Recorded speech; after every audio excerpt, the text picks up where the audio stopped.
Hi, how are you? Welcome back to Trinity Episcopal Cathedral in Portland, Oregon. My name is Katie Burke. I'm the organ scholar here. And I'm Bruce Neswick, the Director of Music.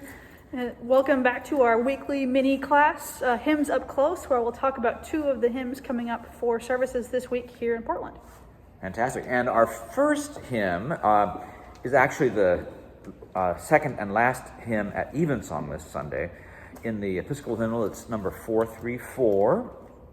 Nature with Open Volume Stands, a really fabulous text by the great English hymnist Isaac Watts, and it comes from the early 18th century, and is matched here with a tune that it wasn't matched with originally, but came to be used with, a tune called Eltham, which is another 18th century creation by, we think, maybe by the composer Nathaniel Gawthorne. At least he was the compiler of a hymnal at the time used by a group of Presbyterians in London.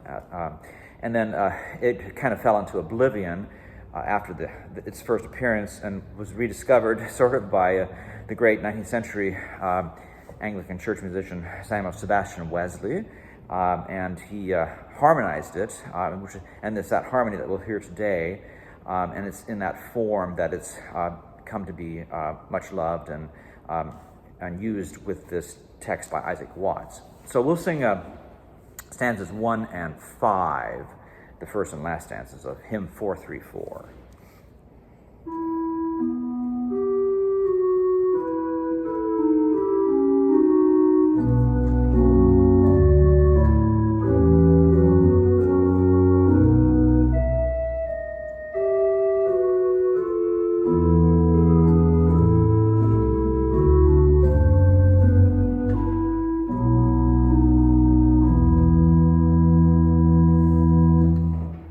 Nature with open volume stands to spread her Maker's praise abroad, and every labor of his hands shows something worthy of a God.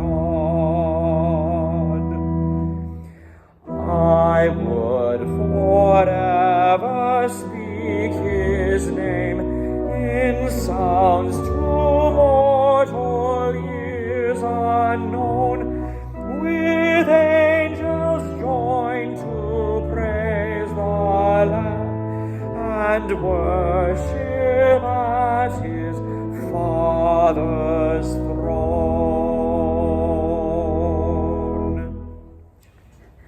All right, our second hymn this week was actually the second hymn at our 10 a.m. Eucharist, right before the reading of the Gospel, which this week is Sunday of the Transfiguration. That's a story recorded in the first three Gospels, Matthew, Mark, and Luke. And in this story, Jesus goes with his disciples up the mountain and is transfigured, becomes glowing white, and is seen alongside Moses and Elijah. And this hymn, written by Brian Wren, specifically actually for a conference, kind of tells the story in fewer words, but tells the story of the Transfiguration. The tune is by Reverend Canon Cyril Taylor, who was a much beloved English clergy person, hymnal editor, and composer. It was actually written for an Easter text originally, but we have reappropriated it here for this Transfiguration hymn. And the tune name is called Moseley, and Moseley is a very small village in Leicestershire where Canon Taylor grew up. We'll sing verses 1 and 3 of hymn number 129.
Hi, everybody, and thanks again for being here today. We're so glad to have you with us.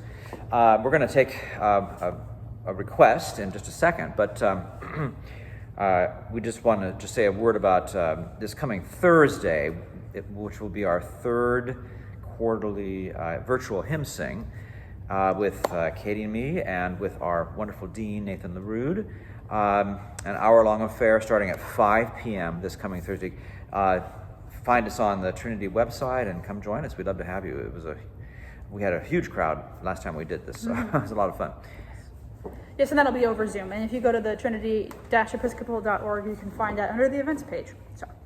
So for our last hymn today, we're actually going to sing the same text that we just sang, but to a different tune. This one is called Schillingford, and it's by Peter Cutts, who was also the composer of the famous tune for Like the Murmur of the Dove Song, which is a well-beloved tune here at Trinity Cathedral. So how about we sing verses 1 and 3 again, just to compare the differences.